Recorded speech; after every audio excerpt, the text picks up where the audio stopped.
27 araw na lang mga kapuso, Pasko na. At sino naman ang hindi gaganahang magmaneho kung ang dadaanan mong kasada mistulang Christmas lane sa dami po ng pailaw. Mula sa Dasmariñas, Cavite, saksi live si Jamie Santos. Jamie, kumikinang ba?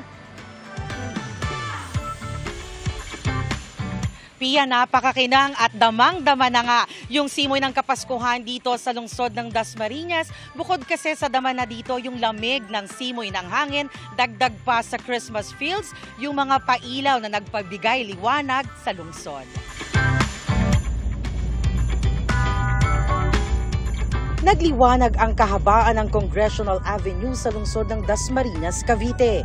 Punong-puno ng makukulay na parol na hugis bituin at paru-paro ang mga puno at poste.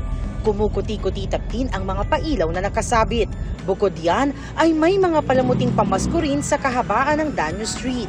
Kaya naman paborito itong puntahan ngayon ng pamilya at magbabarkada. Masaya at nagsama-sama po kami. Sama ko yung apo ko at saka manuga. Sariwang hangin, malamig, presko. Minsan lang po kami kakasama-sama ng ganitong tuwing Burr months. Opo, tas yan, kasi decorations, gusto kasi nung bata yung may lights, iba't ibang ilaw.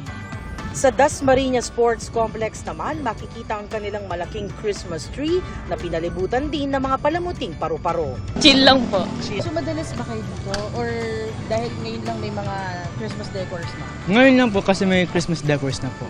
So anong in-look forward natin sa Christmas ngayon? Sana maraming gift.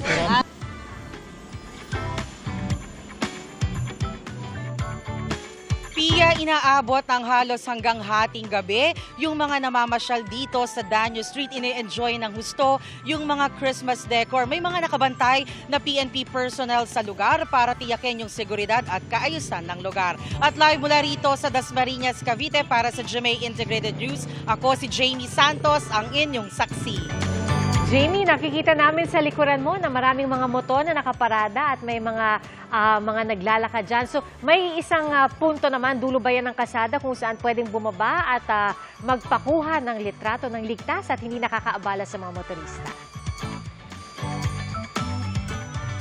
Yes, Pia, kung makikita nyo yung buong kahabaan nitong Danyo Street sa aking likod, mula dun sa bukana nitong Danyo Street hanggang dun sa dulo, ay puno yan ng mga namamasyal, pamilya magbabarkada, mga nakamotor, nakakotse, may mga nag-guide naman, nagbibigay ng guide, at may sidewalk naman kung saan pwede nilang itigil yung kanilang mga motorsiklo, kanilang mga sasakyan, at bababa din sila dun sa sidewalk para mag-picture taking dito nga sa nagagandahang mga Christmas decors dito sa Danyo Street, Pia. At nako, Jamie, sabi ni nanay kanina, malamig na nga ang simoy ng hangin. Kailangan na ba mag-jacket siguro sa mga susunod na linggo? Pia, medyo malamig na nga yung simoy ng hangin dito nga sa Dasmariñas, Cavite. Kung mapansin mo, si nanay yung nakausap natin, nakabalabal siya. Dahil habang lumalalim yung gabi, mas malamig daw yung simoy ng hangin dito sa Cavite. Kaya mukhang kailangan ng magsuot ng jacket. At Pia, dito sa palibot, merong mga nagtitinda ng kape para yung nalalamigan, medyo mainita naman, Pia. Nako, Jamie, salamat ha. At syempre, paalala dun sa ating mga motorista, huwag nang mag-video habang umaandar ang mga sasakyan. Iparada na lamang ito. Maraming salamat, Jamie! Mga kapuso, maging una sa saksi. Mag-subscribe sa GMA Integrated News sa YouTube para sa iba't ibang balita.